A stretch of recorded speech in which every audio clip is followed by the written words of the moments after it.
हनुमान जी के जीवन में अनेक चमत्कारी और रहस्यमयी प्रसंग हैं। लंका दहन और संजीवनी पर्वत उठाने की कथा तो हम सब ने सुनी है, लेकिन आज मैं आपको सुनाने जा रहा हूँ एक अनोखी और रहस्यमयी कहानी जिसे बहुत कम लोग जानते। कथा हनुमान जी और कालनेमी राक्षस की।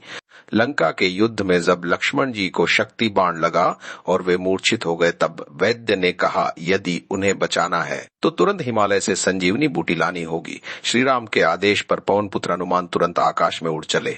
जब रावण को यह समाचार मिला तो वह घबरा उठा। उसने अपने सेनापति कालनेमी को बुलाकर कहा, हनुमान को किसी भी तरह रोक दो, अगर लक्ष्मण बच गए। कालनेमी ने एक साधु का वेश धारण किया और रास्ते में एक सुंदर आश्रम बनाकर बैठ गया। संजीवनी की खोज में उड़ते हुए हनुमान जी उस स्थान से गुजरे। आश्रम देखकर वे थोड़ी देर रुके। साधु वेश में कालनेमी मीठे स्वर में बोला, पवन पुत्र पहले थोड़ा विश्राम करो, स्नान कर लो, फिर मैं तुम्हें एक ऐसा मंत्र बताऊंगा जिससे तुम और तेज गति तक पहुंच सकोगे। हनुमान जी का मन थोड़ी देर के लिए विचलित हुआ और वे झील की ओर स्नान के लिए चले गए। जैसे ही हनुमान जी पानी में उतरे, अचानक एक विशाल मगरमच्छ उन पर टूट पड़ा।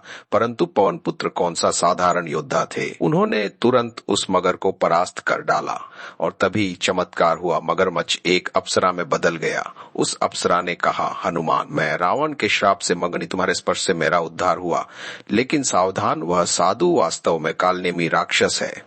यह सुनकर हनुमान जी का क्रोध अग्नि के समान भड़क उठा। वे आश्रम लौटे और दहाड़कर बोले, अरे दुष्ट कालनेमी, तू राम कार्य में बाधा डालने आया है। किना करते ही उन्होंने अपनी गदा उठाई और एक ही प्राण में कालनेमी का वध कर दिया। सारा मायाजाल भस्म हो गया और मार्ग फिर से स्पष्ट हो गया। इस रहस्यमयी प्रसंग से हमें शिक्षा मिलती है कि राम कार्य में बाधा डालने वाला चाहे कितना भी मायावी क्यों न हो, और उसका सच्चे मन से भगवान का कार्य करने वाले की रक्षा स्वयं हनुमान जी करते हैं।